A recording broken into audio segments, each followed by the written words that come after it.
What's going on? You're in the Beat Sessions, your place for all things music. I'm your host, Mitchell Weary. Let's talk about Little Simz and her record Lotus. She released that on June 6th. This is the sixth studio album for the English rapper and her follow up to 2022's No Thank You. Little Simz also released the extended play Drop 7 last year, along with a couple of non album singles, and also collaborated with several artists, including Coldplay and Wretch 32. This woman is just nonstop. I love it. And her personalized and inimitable style, in conjunction with her prolific output, makes her one of the best artists to emerge in the 2020s, in my opinion. But her impact on the hip hop community was felt immediately when she began independently releasing a number of groundbreaking mixtapes and extended plays starting all the way back in 2010. She's built her reputation on her deft and honest lyricism while also creating an album experience that is eclectic and boundless in its influences. I love her sense of awareness when it comes to a full album. And she refuses to confine her unique style to the commercially driven whims of a record label. And I think this is a major factor in what sets her apart from her peers across the entire music industry. By the time she released her 2015 full length debut, A Curious Tale of Trials and Persons, she had garnered well deserved respect from artists all over the world, including the likes of Kendrick Lamar, who stated that Simz is the illest doing it right now. And that's the year that he put out To Pimp a Butterfly. I think that says a lot. She continues to release her music through her label Age 101 Music with an exclusive distribution licensing agreement with AWAL Recordings. But Lotus is unique. Lotus marks one of the most significant shifts in her very storied career. With her Mercury Prize nominated third album, Gray Area, Little Simz began working with Inflow. And she continued to collaborate with him on an amazing trilogy of records, including her follow up, Sometimes I Might Be Introvert, which did win her the Mercury Prize and honestly is one of the best albums of 2021, and as well as 2022's No Thank You, a record that was interesting, finds her taking just fearless shots at the toxic music industry for what it is. I mean, an industry that she's conquered, but all while showcasing the indomitable chemistry between her and Inflow. But life can just be so damn gut wrenching, and that friendship and that chemistry with Inflow were set ablaze after he failed to repay a loan of close to £2 million to Little Simz. Aside from the staggering loss of money there, it's more than anything the heartache caused by the destruction of what was probably one of the most important relationships in her life. And it's ultimately what makes Lotus such a powerful experience. On the penultimate track, Lonely, she raps, "Lonely making an album is tackling all doubt. I'm used to making it with," and the music cuts out. It's just blank space. Like she doesn't even say his name. And it's so cold, but it's deserved. And I love it. And she finishes that line, "Can I do it without?" This betrayal is sadly something that I think most people will have to cope with at some point in their lifetime. But the brilliance of Lotus lies in the raw, introspective journey she shares with the listener in turning her trauma into wisdom and strength. That flower, if you know anything about that flower, it is on that album cover and it is the title for a reason. And for Lotus, Little Simz teams up with producer Miles Clinton James, who honestly makes a case for being her next go-to collaborator. He provides the majority of the instrumentation on this record and just a wonderful regard for the breadth of these songs that allows them to come to life. I love the awareness that the music of this record has in complementing the storytelling that is here. There are uplifting moments in songs like Free, Peace, and Lion where Little Simz and her keen insight into life lifts off in the gentle atmospherics of her long established trademark style. Really just capturing the essence of resilience that's on display here. But then there's that other side of the coin. There's the pain and the frustration that one can feel in a situation like this. And it's captured in the rawness of Opener Thief and tracks like Flood and Enough, where she just lets it all out.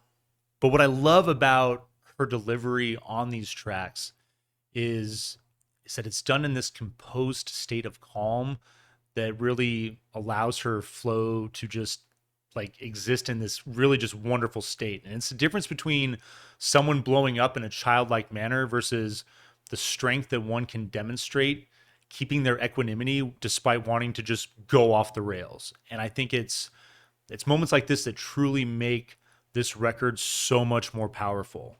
And another one of the more noteworthy aspects of this record, and I would just say her style in general, is her ability to create so much textural depth in a track with this total awareness of minimalism. I love her minimalist sensibilities.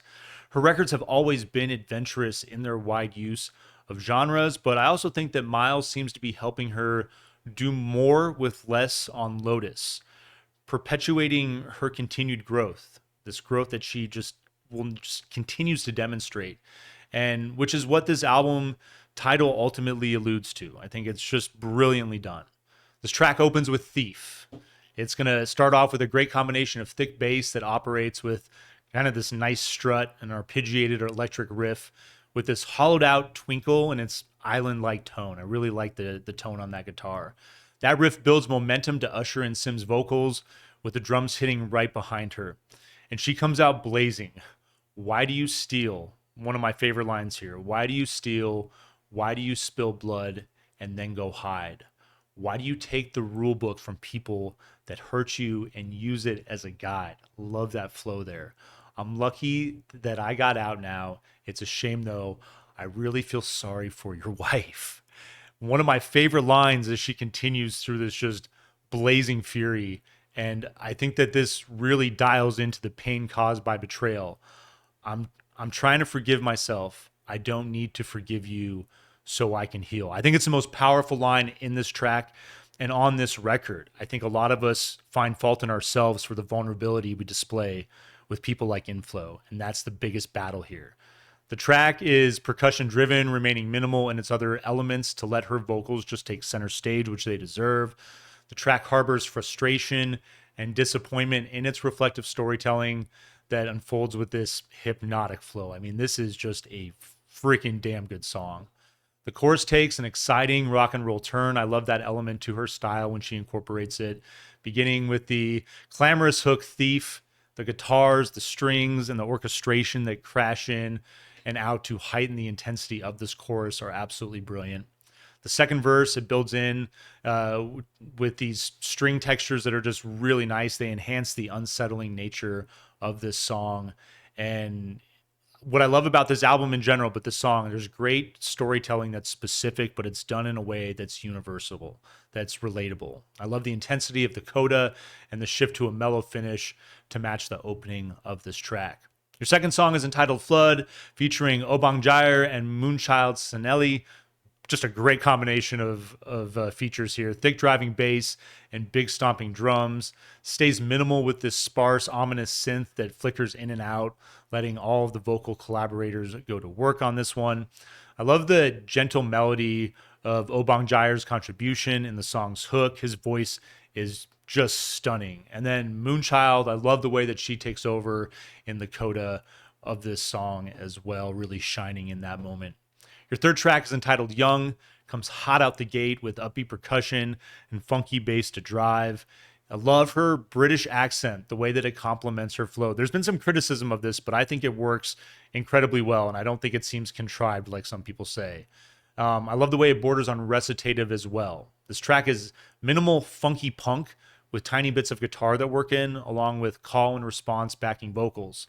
The chorus works into more melodic territory that's accentuated with double tracking and more guitar to fill things out as well. I love the breakbeat driven light pop turn that this track takes briefly before going into the final chorus to finish this thing off. Your fourth song is entitled Only, featuring Lydia Quito. It opens with layers of percussion. I would say that with the rim shots on the snare being the most prominent of those elements, you get this soft bass and piano that work in with the vocals in a track that captures a lighthearted jazz mood. And it's a big turn coming off the first three songs and their intensity. The piano is going to take more control in the composition as it develops, and there's a great shift in the vocals when the chorus hits. Lydia takes off with an incredible soaring performance and continues to provide really elegant backing vocals as the verses continue to unfold. I'm really impressed with the contemporary feel of the track that really just adopts a big, heavy influence from classic pop and jazz standards with a bit of bossa nova. And I feel like that's a big feature throughout this record, is her ability to take something antiquated and make it feel so fresh. Your fifth track is entitled Free. Got this light, breezy vocals that open a track that keeps the album in that easy listening pop universe with a strong influence of rhythm and blues and a bit of jazz as well. Got this funky little walk in the bass and mid-tempo percussion that are complemented with a swell of classic sounding strings that move in and out of this track. The vocal melody shifts into that signature flow of hers, and I love the hook. The hook, wishing that the love will set us free, hits with great effect in the melody. The track finds more momentum in the back end, with the vocals and music becoming more intense in their delivery as well. Your sixth track is entitled Peace. This one features Moses Sumney and Mira May, and it's going to open with this breezy acoustic guitar with electric reverb and another reflective hook that I really enjoyed as well. It says, "I've got to find some peace of mind," delivered in this airy, hushed fashion. I really love the pensive mood, the buildup that it kind of creates. Simz takes hold with a mellow raconteur styling as the opening vocal hook floats in and out of the backdrop. I love the storytelling here. Just slivers of piano that play on what is a very, honestly, like folk-inspired track that maintains its minimalism throughout. The chorus is sung in that hushed fashion, a pretty delicate melody that's on display with a tiny bit of light bass that enhances the texture just around the 3-minute mark of this song.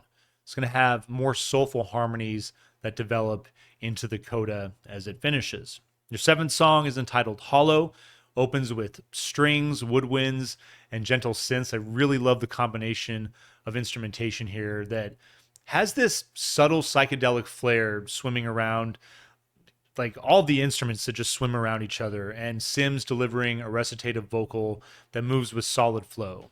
The absence of percussion gives this track this complementary shapelessness, and this is something that occurs on a handful of tracks. It has this dreamlike fairy tale quality that is very complimentary. The lyrics are honest, reflective, and even at moments venomous, which is a great contrast with the light instrumentation here.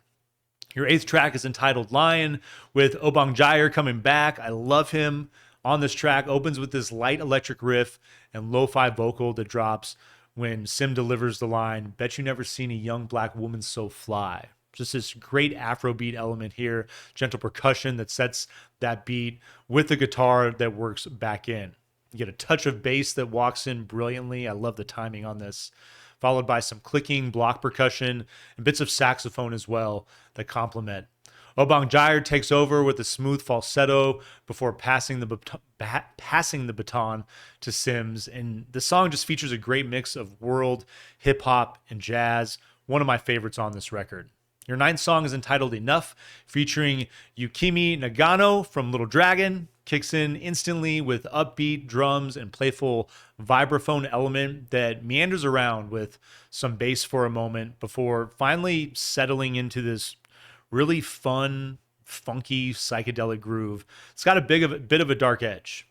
Yukimi really takes over on vocals as the song moves to finish that witnesses everything fall out except that vibraphone element. I really like the way that it kind of builds up and then kind of pulls back to finish. Your 10th track is entitled Blood, featuring Wretch 32 and Cash. Get this mellow, sparse piano and wavy vocal-like synths that open, followed by this conversation-style vocal between Simz and Wretch 32. Really just a nice, intense moment, albeit it does seem a little out of place with the album's overall narrative. Beat is going to hit just at the right moment at about the 1 minute mark, and it's followed shortly by this gently sung vocal hook from Cash. The beat falls out but works back in shortly as the dialogue continues to unfold between these two. Coda of the track finds more focus on Cash's vocals to finish this thing off.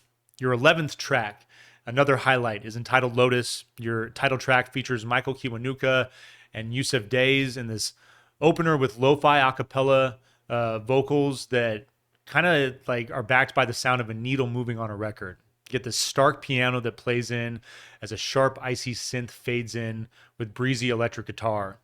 Yusuf brings in breakbeat percussion with a great little snare roll that works in on this element while the track continues to build. I really love both of these musicians on this song together. Michael takes the lead on vocals before passing them back to Little Simz, who goes to work with some of her best bars on this record, in my opinion.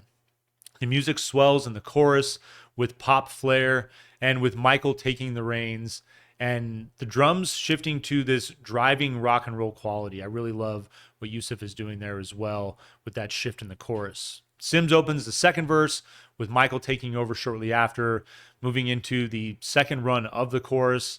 And then the last 2+ minutes of this thing are basically just a free form kind of like pop jazz jam with Yusuf really going to work. I love the talent that he is displaying on this track and this big old jam.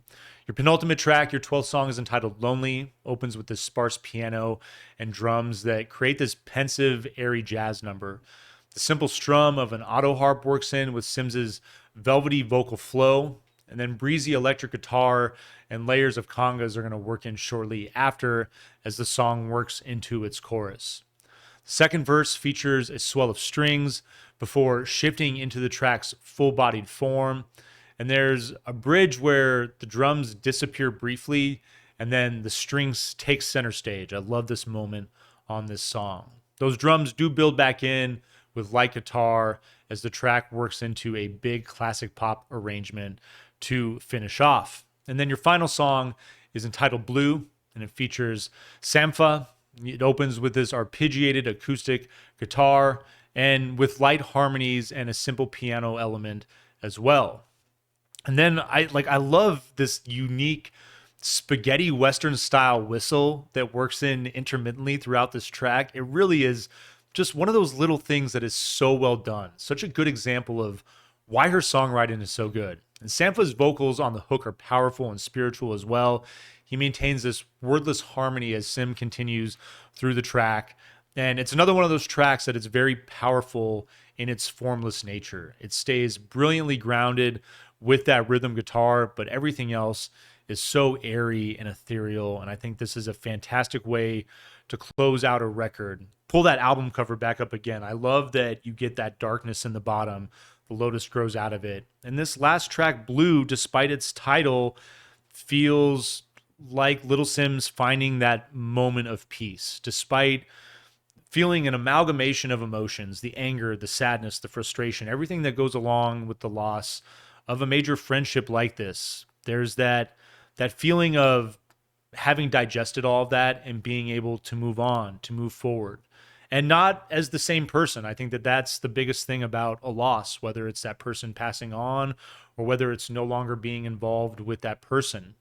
We develop relationships throughout the course of our life, and those people oftentimes, I would say, in good relationships, bring out the best in all of us. And so that's, I think, the biggest thing that we mourn when those relationships dissolve or when they disappear or when we lose someone. It's that knowing that that person isn't there to bring out that better part of us. And it's learning to tap into that on your own. And I think that that's ultimately what makes this record so brilliant. Her last few records, I will say, despite their brilliance, the runtime is a little long. This one, I'd say it like coming in right under 50 minutes. I did mention the song Blood. It does feel a little out of place. I love the intensity of the storytelling, and I do think it's a great moment. But considering her solid output, considering how prolific it is, this is a song that maybe could have existed in another extended play. I feel like those projects definitely kind of be it's almost kind of like these extra thoughts that she has that don't quite fit into a project. That's where those moments go. And I think that this song would have benefited and would have been stronger in a moment like that. Not to mention that we talk about this on the channel a lot. This is a record that runs past that, that perfect timing as far as keeping the one disc contained experience. I will say though, with her awareness of the album process, I do feel like with this 2 disc experience, the first 4 tracks, Thief, Flood, Young, and I like the way that Only caps off the intensity of that first part. And then you get Free, Peace, and Hollow on that B side, Lying Enough and Blood on the C, and then Lotus, Lonely, and Blue on the D side. Those experiences, despite feeling a little short and despite me still kind of disagreeing with it, I think that I really do appreciate the awareness that she has for the vinyl layout. This thing is definitely a vinyl please for me. I mean, that's basically my only criticism, and I hear it a lot. People being like, "Oh, you're upset about getting more music." I know it seems kind of silly, but that's really my only beef with this project. I mean, she just continues to excel. She continues to demonstrate the most incredible artistic growth, and I think it's unfortunate that she is so woefully looked over in the States. This is a woman that I know she's huge in the UK, but she deserves so much more visibility in the States. And I hope that this project, and sometimes I might be introvert, and all of her projects, frankly, continue to fall on the ears of listeners out there, and that she ends up garnering more attention because she really deserves it. This album is an 8.8 out of 10 for me as well. I hope you enjoy listening to this thing. I hope you find this review helpful as well. Please like this video, share it, subscribe to the channel, do all the things to help blow this project up for me in 2025. And if you're feeling generous, please drop in a little super chat or a little super gift. That is much appreciated, and it really goes a long way in helping me continue to develop this channel over time. Stay tuned throughout the week for more album reviews, and we will see you next time on the Beat Sessions.